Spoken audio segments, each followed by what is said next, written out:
Hello students, आज हम जो है Schrodinger equation for hydrogen atom study करेंगे। और हाइड्रोजन एटम में नेचुरली एक प्रोटॉन होता है पॉजिटिवली चार्ज पार्टिकल और एक इलेक्ट्रॉन। तो न्यूक्लियस एक्चुअली प्रोटॉन ही है क्योंकि वहाँ पर केवल एक पॉजिटिव चार्ज है। तो ये हाइड्रोजन एटम के लिए यदि हम श्रोडिंगर वेव इक्वेशन सॉल्व करें तो हमको जो इक्वेशन लिखनी पड़ेगी दैट विल बी एच चाई इज इक्वल टू ई चाई। तो यहाँ पर जो शाई है वेव फंक्शन है वो दो पार्टिकल्स के कोऑर्डिनेट्स पर डिपेंड कर रहा है। एक तो न्यूक्लियस के कोऑर्डिनेट्स हैं हमारे पास और एक इलेक्ट्रॉन के कोऑर्डिनेट्स हैं। तो यहाँ पर यदि हम न्यूक्लियस के कोऑर्डिनेट्स को यदि डिनोट करें एक्स एन से आर एन से, यदि हम न्यूक्लियस के कोऑर्डिनेट्स को आर एन से डिनोट करें और इलेक्ट्रॉन के कोऑर्डिनेट्स को यदि हम आर ई से डिनोट करें तो ये देखिए कि मान लीजिए हमारा ये कार्टेशियन कोऑर्डिनेट्स हैं। ये this is X coordinate, this is Y coordinate and this is Z coordinate और ये ऑरिजिन है। जैसे मान लीजिए आप रूम के तीनों एक्सिस मिला दें तो वो ऑरिजिन हो गया, तो वो वापस। अब मान लीजिए हाइड्रोजन एटम यहाँ पर कहीं है स्टडी करना चाहते हैं तो इस हाइड्रोजन एटम में प्रोटॉन भी है और इलेक्ट्रॉन भी है। तो मान लीजिए इस ऑरिजिन से इलेक्ट्रॉन की जो ये इलेक्ट्रॉन है इसके कोऑर्डिनेट्स जो हैं क्या होंगे एक्स ई वाई ई और जेड, जो कि मैं शॉर्ट में किससे डिनोट करूंगी आर ई से। और मान लीजिए यहाँ पर हमारा जो है न्यूक्लियस है, दिस इज न्यूक्लियस, इसके कोऑर्डिनेट्स हम किससे डिनोट करेंगे एक्स एन वाई एन और जेड एन से डिनोट करें। मान लीजिए ये जो ऑरिजिन है उसकी इलेक्ट्रॉन से दूर डिस्टेंस को हमने इस आर ई से डिनोट किया और ये जो वेक्टर है इसको मैं किससे रिप्रेजेंट कर रही हूँ आर एन से। और ये इलेक्ट्रॉन और ये न्यूक्लियस इसके बीच की डिस्टेंस ये मैं किससे डिनोट कर रही हूँ मान लीजिए this distance is R and this is naturally equal to R E minus R N. तो यहाँ पर जो हमारा वेव फंक्शन है शाई, ये जो है वेव फंक्शन किस किस पे किस किस का है आर एन और आर ई का फंक्शन। 6 कोऑर्डिनेट्स, 3 प्रोटॉन के लिए न्यूक्लियस के लिए और 3 इलेक्ट्रॉन के लिए। तो ये हमारी इक्वेशन आ जाएगी ई शाई डेफिनेटली आर एन एंड। अब यहाँ का हैमिल्टोनियन हमें वेव फंक्शन मिल गया। ये वेव फंक्शन किस किस का आर एन का और आर ई, इलेक्ट्रॉन के पोजीशन कोऑर्डिनेट्स और न्यूक्लियस के पोजीशन कोऑर्डिनेट्स का फंक्शन है। और हैमिल्टोनियन भी नेचुरली न्यूक्लियस में भी मोशन है, न्यूक्लियस की भी kinetic energy nuclear kinetic energy, electron का मोशन है इलेक्ट्रॉनिक काइनेटिक एनर्जी, प्लस तो क्या लेना पड़ेगा हैमिल्टोनियन में पॉजिटिव चार्ज और नेगेटिव चार्ज इलेक्ट्रॉन का इंटरेक्शन भी हो रहा होगा तो वो इंटरेक्शन एनर्जी भी लेंगे। वो इंटरेक्शन एनर्जी डेफिनेटली किस पर डिपेंड करेगी R E minus R N पे, केवल इस पर डिपेंड करें। तो जो हैमिल्टोनियन होगा, हैमिल्टोनियन वो हमारा नेचुरली कई बार हम बता चुके हैं, इसमें minus H cross square 2m, where m is mass of nucleus। और ये जो लैप्लासियन ऑपरेटर है ये न्यूक्लियस के कोऑर्डिनेट्स के लिए है। तो यहाँ जो वेव फंक्शन है वो न्यूक्लियस के कोऑर्डिनेट्स पर डिपेंड कर रहा है, तो इसको हम डेल स्क्वायर आर एन से कर देंगे। दूसरा इलेक्ट्रॉनिक एनर्जी है minus H cross square upon 2m। जहाँ m जो है स्मॉल m इलेक्ट्रॉन का मास है, और यहाँ का जो लैप्लासियन ऑपरेटर है वो इलेक्ट्रॉन के पोजीशन कोऑर्डिनेट्स का फंक्शन है। तो यहाँ पे हम हैमिल्टोनियन ऑपरेटर जो लेंगे इलेक्ट्रॉनिक ऑपरेटर, वहाँ इलेक्ट्रॉन के पोजीशन कोऑर्डिनेट्स के लिए लिया जाएगा। फिर दोनों में इंटरेक्शन हो रहा है, तो ये हमारा आर ई माइनस आर है, ये वेक्टर क्वांटिटी है। तो हम यदि ये हमें इसका मैग्नीट्यूड मिल जाएगा, जो कि इंटरेक्शन एनर्जी है वो इसके मैग्नीट्यूड पर डिपेंड कर रही है या आर पर डिपेंड। तो अब ये देखिए हमारे साथ प्रॉब्लम क्या आ रही है कि जो Schrodinger equation, simple ordinary differential equation जो होती है उसी को सॉल्व करना मुश्किल हो जाता है। तो यहाँ पर तो हमारा जो वेव फंक्शन है वो 6 कोऑर्डिनेट्स पर डिपेंड कर रहा है। तो डेफिनेटली हमको जो श्रोडिंगर इक्वेशन सॉल्व करना डिफिकल्ट जाएगा। तो इसके लिए हम एक सिचुएशन रखते हैं इस तरीके से कि हमारा किसी तरीके से ये जो 6 कोऑर्डिनेट्स हैं वो 3 कोऑर्डिनेट्स में चेंज हो जाएं, या हम इस तरीके से हम श्रोडिंगर इक्वेशन सॉल्यूशन के लिए हम इस हैमिल्टोनियन का जो हमारा टोटल हैमिल्टोनियन है इसको हम 2 हैमिल्टोनियन में डिवाइड कर लेंगे।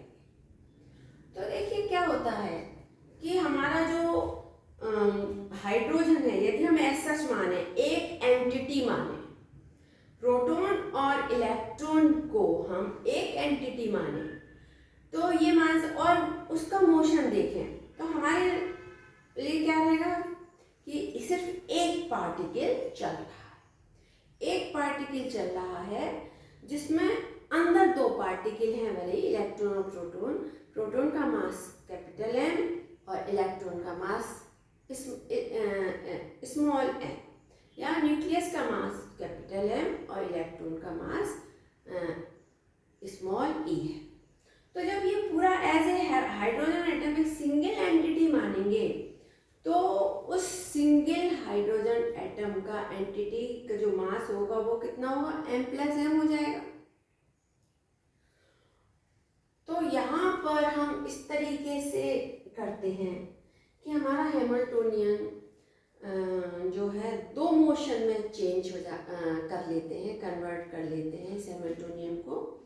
एक सेंटर ऑफ मास मोशन और दूसरा जो electron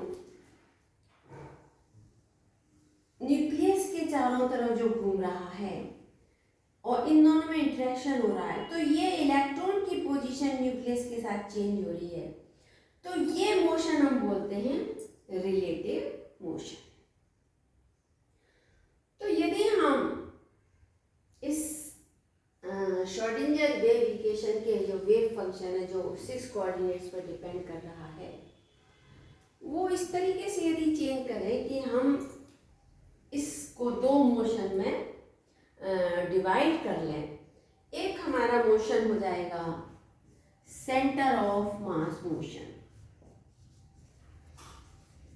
centre of mass motion, और दूसरा हमारा हो जाएगा, ये रिलेटिव मोशन है, इलेक्ट्रॉन की पोजीशन चेंज हो रही है विद रिस्पेक्ट टू न्यूक्लियस, तो दिस इज रिलेटिव मोशन। तो दूसरा हम कौन सा मोशन मान लेते हैं, रिलेटिव मोशन।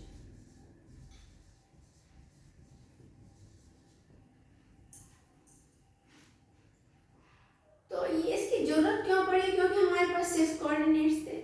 यदि हम इसको वेव फंक्शन को इस तरीके से दो पार्ट में भी डिवाइड कर लें कि एक वेव फंक्शन हमारा केवल 3 कोऑर्डिनेट्स पर डिपेंड हो जो कि सेंटर ऑफ मास हो, और दूसरा वेव फंक्शन केवल रिलेटिव मोशन पे डिपेंड कर रहा हो, क्योंकि देखिए रिलेटिव मोशन में क्या है, इलेक्ट्रॉन मूव कर रहा है, और सेंटर ऑफ मास मोशन में केवल हाइड्रोजन एटम मूव कर रहा है।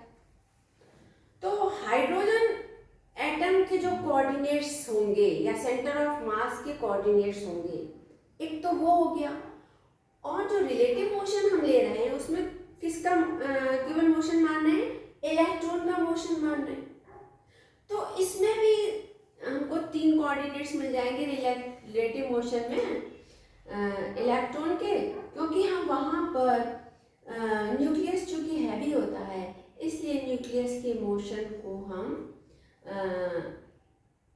नेग्लिजिबल मान सकते हैं। और सेकेंडली हम जब रिलेटिव मोशन की बात करते हैं तो ये कहते हैं कि उसमें सेंटर ऑफ मास मोशन का कोई कंट्रीब्यूशन नहीं, वो प्लेनली जो है सिर्फ रिलेटिव मोशन है। और जब सेंटर ऑफ मास मोशन यदि हम बात करते हैं तो उसमें ये मानते हैं कि hydrogen atom as such move कर रहा है, ट्रांसलेशनल मोशन चल रहा है। तो इस सेंटर ऑफ मास में पूरे हाइड्रोजन एटम के कोऑर्डिनेट्स आ गए, 3 कोऑर्डिनेट्स, और इसमें हम इलेक्ट्रॉन का मोशन मान लेते हैं तो इसमें भी 3 कोऑर्डिनेट्स आ जाते हैं। तो इस तरीके से जो हमारा श्रोडिंगर वेव इक्वेशन को सॉल्व करना इजी हो जाता है। हम इंस्टेड ऑफ 6 कोऑर्डिनेट्स के साथ श्रोडिंगर वेव इक्वेशन को सॉल्व करें तो हम उसको इस तरीके से 2 में डिवाइड कर लेते हैं। अब देखिए सेंटर ऑफ मास मोशन जिसमें प्रोटॉन प्लस इलेक्ट्रॉन ये मास मूव कर रहा है, तो नेचुरली एक एंटिटी मूव कर रही है, वो भी ट्रांसलेटरी मोशन मूव कर रहा है, तो उसमें केवल ट्रांसलेशनल एनर्जी होती है। सेंटर ऑफ मास मोशन में केवल ट्रांसलेशनल एनर्जी होती है, क्योंकि सिंगल पार्टिकल है, hydrogen atom as a whole single entity है, उसका कोई इंटरेक्शन नहीं है किसी से, तो इसमें इंटरेक्शन पार्ट जो है हम नहीं लेते हैं पोटेंशियल एनर्जी का। लेकिन रिलेटिव मोशन में हमने क्या माना है कि इलेक्ट्रॉन न्यूक्लियस के सापेक्ष मूव कर रहा है, विद रिलेटिव मोशन हो रहा है, और सेंटर ऑफ मास इसमें चेंज नहीं हो रहा। सेंटर ऑफ मास चेंज नहीं हो रहा है क्योंकि न्यूक्लियस हैवी है, तो हम ऑलमोस्ट ये मान लेते हैं कि इस रिलेटिव मोशन में सेंटर ऑफ मास चेंज नहीं होगा, तो केवल इलेक्ट्रॉन का मोशन ले लेते हैं। तो यहाँ पर भी हमारे पास 3 कोऑर्डिनेट्स आ जाते हैं। सेंटर ऑफ मास मोशन इसलिए मान लेते हैं कि जब इलेक्ट्रॉन न्यूक्लियस के सापेक्ष मूव कर रहा होता है, रिलेटिव मोशन कर रहा होता है, तो थोड़ा सा न्यूक्लियस भी मूव करता है, तो उस time centre of mass change नहीं होता। तो रिलेटिव मोशन में आपको हम ऑलमोस्ट न्यूक्लियस की पोजीशन को हम कांस्टेंट मान ले रहे हैं, तो हमको इलेक्ट्रॉन का मोशन चाहिए, तो यहाँ कोऑर्डिनेट्स मिल गए, और सेंटर ऑफ मास में हमें पूरे as a whole hydrogen atom की एंटिटी ले रहे हैं, तो यहाँ भी हमको 3 कोऑर्डिनेट्स मिले। तो अब हमारे पास क्वेश्चन आता है कि किस तरीके से हम इस कोऑर्डिनेट्स को, इन दोनों कोऑर्डिनेट्स को हम चेंज करें। तो यहाँ पर तो हमारा जो हैमिल्टोनियन था वो कंबाइंड था, 6 कोऑर्डिनेट्स के साथ था, लेकिन यहाँ हम जब चेंज कर रहे हैं तो अब हमें सेंटर ऑफ मास मोशन के अलग कोऑर्डिनेट्स लेने पड़ेंगे और रिलेटिव मोशन के अलग कोऑर्डिनेट्स लेने पड़ेंगे। तो सेंटर ऑफ मास मोशन का कोऑर्डिनेट्स को हम डिनोट करेंगे r से, और रिलेटिव मोशन के कोऑर्डिनेट्स को हम डिनोट करेंगे स्मॉल r से।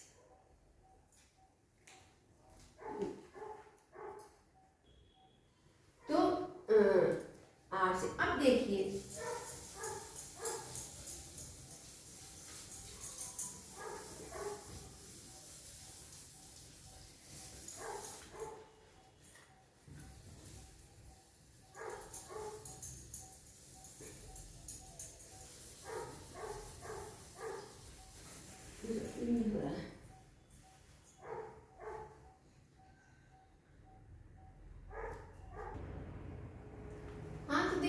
अब हमने जो हैमिल्टोनियन जो हमारा जब ये फंक्शन 6 कोऑर्डिनेट्स का फंक्शन था और हैमिल्टोनियन जो न्यूक्लियर एनर्जी और इलेक्ट्रॉनिक एनर्जी और पोटेंशियल एनर्जी को कैलकुलेट करने के लिए बना था, तो अब हमने जो वेव फंक्शन है वो हमारे सेंटर ऑफ मास मोशन के लिए अलग हो जाएगा और रिलेटिव मोशन के लिए अलग हो जाएगा।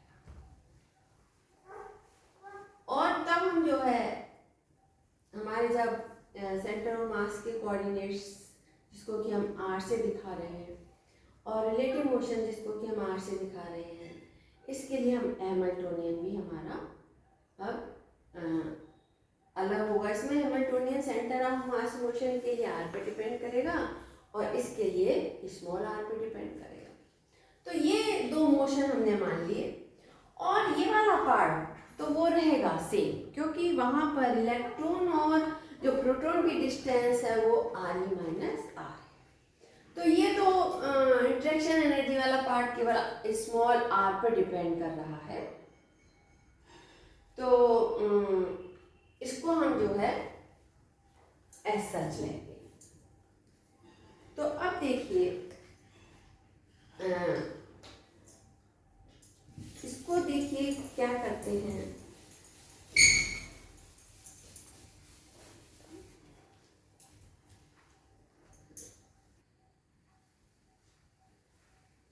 तो ये यहाँ पर जो हमारा वेव फंक्शन इन वेरिएबल्स पर डिपेंड कर रहा है, तो यहाँ का जो हैमिल्टोनियन है del x square R N, ये क्या शो कर रहा है, del 2 upon del X N square plus del 2 upon del X Y square plus del 2 del Z N square. Sorry, this is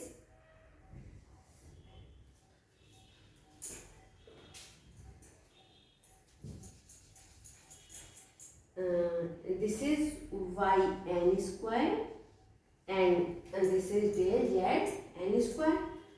और ये वाला जो हमारा इलेक्ट्रॉनिक जो ये पार्ट है हमारा लैप्लासियन ऑपरेटर का, जो कि हमारे कार्टेशियन कोऑर्डिनेट्स पे है, तो ये वाला पार्ट कैसे लिखा जाएगा, del square R E is equal to del 2 upon del X E square plus del 2 del Y E square plus del 2 del Z E square. तो ये हमारे जो हैं जो वेव फंक्शन है हमारा इन 6 वेरिएबल्स पर डिपेंड करता है। तो अब हम क्या चाह रहे हैं कि हम किसी तरह हमारा जो हाइड्रोजन एटम की स्टडी हो जाए। अब हमने हाइड्रोजन एटम को एक तो एज सच एंटिटी मान ली, यानी पार्ट एक फ्री पार्टिकल मूव करना। फ्री पार्टिकल मूव कर रहा है, तो ये हमने माना था, ये Z था, ये X थी, ये Y था, और यहाँ इलेक्ट्रॉन था और यहाँ न्यूक्लियस था, और ये डिस्टेंस तो हमारी वही है R। This is equal to RE minus R। तो अब जब हम ये मान रहे हैं कि सेंटर ऑफ मास मूव कर रहा है एज ए होल, क्योंकि न्यूक्लियस हैवी है, तो न्यूक्लियस का जो वो है, हम जैसे मान लीजिए ये R मान लें, क्योंकि सेंटर ऑफ मास में in comparison two electron nucleus heavy है, और सेंटर ऑफ मास में जो ज़्यादा कंट्रीब्यूशन है वो न्यूक्लियस का है। और ये जो है हमने जो नया कोऑर्डिनेट चेंज किया है सेंटर ऑफ मास के लिए, वो हमने R करा है, और जो रिलेटिव मोशन जो इलेक्ट्रॉन न्यूक्लियस के चारों तरफ घूम रहा है, तब इलेक्ट्रॉन की पोजीशन जो न्यूक्लियस की तरफ न्यूक्लियस के रिलेटिव चेंज हो रही है, उसके लिए जो हमने नया कोऑर्डिनेट माना है, उसको हम किससे रिप्रेजेंट कर रहे हैं, अब R से रिप्रेजेंट कर रहे हैं। तो अब ये जो है हमारा, जो हम इसके साथ पार्शियल डिफरेंशिएशन कर रहे थे, अब हम इसमें इंटरेस्टेड नहीं है, क्योंकि इसके साथ हमारा डिफरेंशिएशन करने से हमारी प्रॉब्लम सॉल्व नहीं, क्योंकि हम ये difficult to solve, Schrödinger equation यहाँ पर क्या है, इट्स डिफ़िकल्ट टू सॉल्व। तो अब हमने क्या करा कि सेंटर ऑफ मास का कोऑर्डिनेट मान लिया R, और रिलेटिव मोशन का कोऑर्डिनेट मान लिया हमने R, जो इलेक्ट्रॉन मूव कर रहा है, और सेंटर ऑफ मास यानी हाइड्रोजन एटम एज सच पूरा मूव कर रहा है, उसके कोऑर्डिनेट है R, उसमें मेनली मास न्यूक्लियस का ज़्यादा होगा।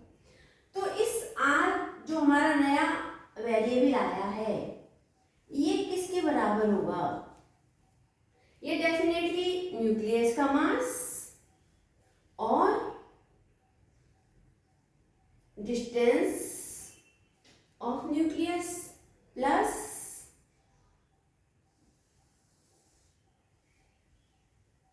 इलेक्ट्रॉन की distance into small mass upon m plus n। ये हमारा सेंटर ऑफ मास के लिए नया कोऑर्डिनेट आ गया। रिलेटिव मोशन के लिए जो R है वो हमारा क्या रहेगा, RE माइनस R। ये हमारा जो है सेम वही रहेगा R, क्योंकि ये जो पोजीशन है, जो इलेक्ट्रॉन की पोजीशन चेंज हो रही है, ये फैक्टर चेंज हो रहा है, इससे हमारी इंटरेक्शन एनर्जी चेंज हो रही है। तो अब हम जो है क्या करेंगे कि अब हम इस पार्ट में इंटरेस्टेड नहीं है, अब हम किस पार्ट में इंटरेस्टेड हैं कि हम किसी तरह सेंटर ऑफ मास मोशन के कोऑर्डिनेट्स और इस रिलेटिव मोशन के कोऑर्डिनेट्स के साथ जो है हम चेंज ऑफ मतलब चेंज देखेंगे वेव फंक्शन का, कि इस कोऑर्डिनेट के साथ कैसे हो रहा है और इस कोऑर्डिनेट के साथ कैसे। तो ये जो नया कोऑर्डिनेट है, ये इसके बराबर है mass of nucleus and distance of nucleus, mass of electron and distance of electron from origin and upon total mass, centre of मास पूरा मूव कर रहा है। और यहाँ पर ये जो R है, ये केवल RE माइनस R है। अच्छा, ये R जो है एक वेक्टर क्वांटिटी है, और इसका x डायरेक्शन में कंपोनेंट, ये इसको आप कार्टेशियन कोऑर्डिनेट्स या पोजीशन कोऑर्डिनेट्स से चेंज नहीं करिए। ये जो हमें वेक्टर मिला है, जो नया हमने कोऑर्डिनेट लिया है, इसका x डायरेक्शन में कंपोनेंट x है, कैपिटल Y है y डायरेक्शन में, और z डायरेक्शन में इसका z कंपोनेंट है। ठीक इसी तरीके से इस R के भी हमने कंपोनेंट x डायरेक्शन और y डायरेक्शन और z डायरेक्शन में क्या मान लिए हैं, x, y, z। तो ये कंपोनेंट हैं, ये जो है हमारा x डायरेक्शन में, y डायरेक्शन में और z डायरेक्शन में जो हमारा कंपोनेंट है वो हम यहाँ करेंगे। तो अब हमारा सारा जो कॉन्सेंट्रेशन है वो क्या होगा कि इनको हम इसमें चेंज करें। तो जब चेंज करते हैं तो देखिए क्या होता है, वो अब r कोऑर्डिनेट्स के साथ होगा तो कैसे लिख सकते हैं, h is equal to minus h cross square upon 2। यहाँ पे सेंटर ऑफ मास का लेंगे, न्यूक्लियस है हैवी पार्ट, उसका जो है सेंटर ऑफ मास का कोऑर्डिनेट किसमें होगा, 2। अब हमारे पास मास क्या हो जाएगा, 2m प्लस n माइनस, अब ये जो डेल है वो किसका ये होगा, अब जो हमारा वेव फंक्शन किसके साथ पार्शियली डिफरेंशिएट किया जाएगा, r कोऑर्डिनेट्स के साथ। दूसरा हमारा है minus h cross square upon 2 mu. ये क्या है, रिलेटिव मोशन, कि रिलेटिव मोशन में इलेक्ट्रॉन का न्यूक्लियस के साथ जो रिलेटिव मोशन हो रहा है तो उसमें इंटरेक्शन हो रहा है। इंटरेक्शन में हम क्या कर ले रहे हैं, यहाँ पर रिड्यूस्ड मास ले रहे हैं। तो यहाँ पे हमने रिड्यूस्ड मास लिया है, दैट इज 2 म्यू, एंड यहाँ पर जो डेल लिया जाएगा वो r स्क्वायर, यानी रिलेटिव मोशन का कोऑर्डिनेट के साथ लिया जाएगा। और ये हम इसको माइनस, ये तो इंटरेक्शन ही है, पोटेंशियल एनर्जी का पार्ट है, और दिस इज इक्वल टू, ये वाला पार्ट केवल RE माइनस RN पर डिपेंड करेगा। तो ये हमारा हैमिल्टोनियन नया तैयार होगा। अब देखिए इसमें क्या आ गया कि ये वाला पार्ट था वो R पर डिपेंड कर रहा है, और ये वाला पार्ट जो है हमारा स्मॉल r पर डिपेंड कर रहा है। ये हमारा सेंटर ऑफ मास मोशन के लिए है, यानी एक फ्री पार्टिकल मूव कर रहा है, उसकी हमें सिर्फ ट्रांसलेशनल एनर्जी कैलकुलेट करनी है। और ये हमारा जो है न्यूक्लियस और इलेक्ट्रॉन का रिलेटिव मोशन का पार्ट जो है दिखा रहा है। तो this part is for centre of mass motion, और ये वाला पार्ट जो है हमारा रिलेटिव मास मोशन को दिखा रहा है। इससे एक बड़ा फायदा ये होगा कि हमारा जो वेव फंक्शन है, जो हमें श्रोडिंगर वेव इक्वेशन 6 वेरिएबल्स में यूज करनी पड़ रही थी, अब हम इसको अलग सॉल्व कर लेंगे और इस पार्ट को हम अलग सॉल्व कर लेंगे। तो ये वाला पार्ट तो आपका देखिए सॉल्व किया हुआ है कि एक पार्टिकल फ्रीली मूव कर रहा है, ट्रांसलेशन मोशन कर रहा है पार्टिकल इन वन डायमेंशन, यानी इसको तो हमने जो है इस वाले पार्ट को तो हम सॉल्व कर ही लेंगे। हमारा मेन इंटरेस्ट क्या है, इंटरेक्शन पार्ट। ये इंटरेक्शन पार्ट के लिए हम हाइड्रोजन इक्वेशन को, हाइड्रोजन के लिए हम श्रोडिंगर इक्वेशन सॉल्व करेंगे। तो ऑलरेडी सॉल्व है मोशन ऑफ फ्री पार्टिकल। अब देखिए क्या है कि अब हमारा ये इसमें चेंज हो रहा है, ये सेंटर ऑफ मास मोशन और ये हमारा रिलेटिव मोशन। तो इसके लिए देखिए क्या करेंगे, आप ये ध्यान दीजिए कि हमारा जो नया कोऑर्डिनेट बना है उसमें हमारे RN और RE है, सेंटर ऑफ मास मोशन का, और इधर जो हमारा रिलेटिव मोशन है वो भी RE और R है।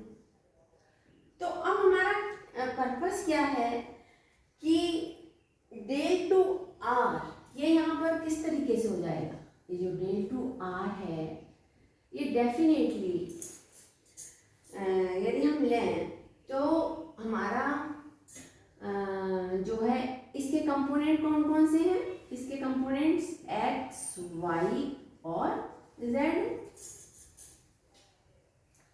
तो अब जो हमारा हैमिल्टोनियन बनेगा वो किस तरीके से बनेगा? इसके लिए डेल टू आर के लिए del two upon del x square plus del two upon del y square plus del two upon del z square.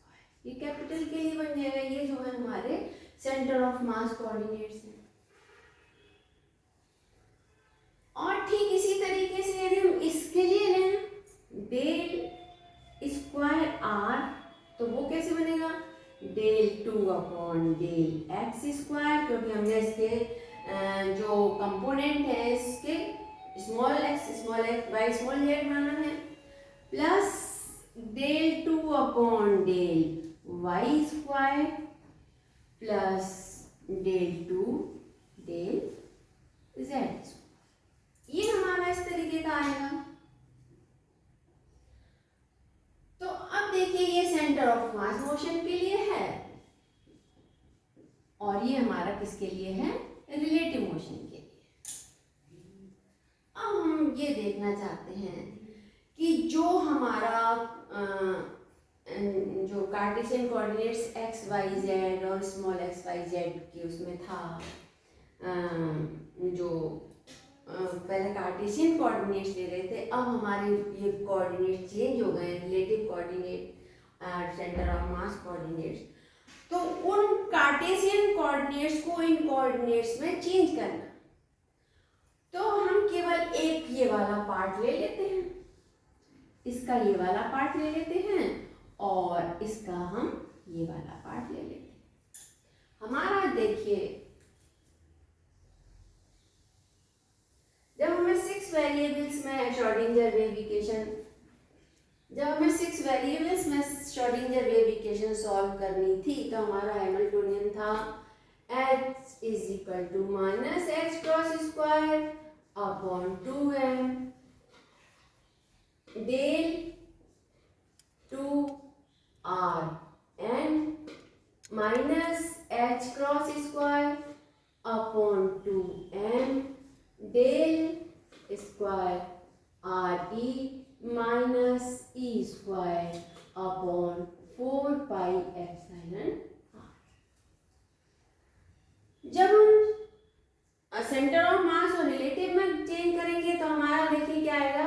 h is equal to minus H cross square upon 2m plus m, ये centre of mass के लिए, और ये r हो जाएगा minus H cross square upon 2m delta square r minus E square upon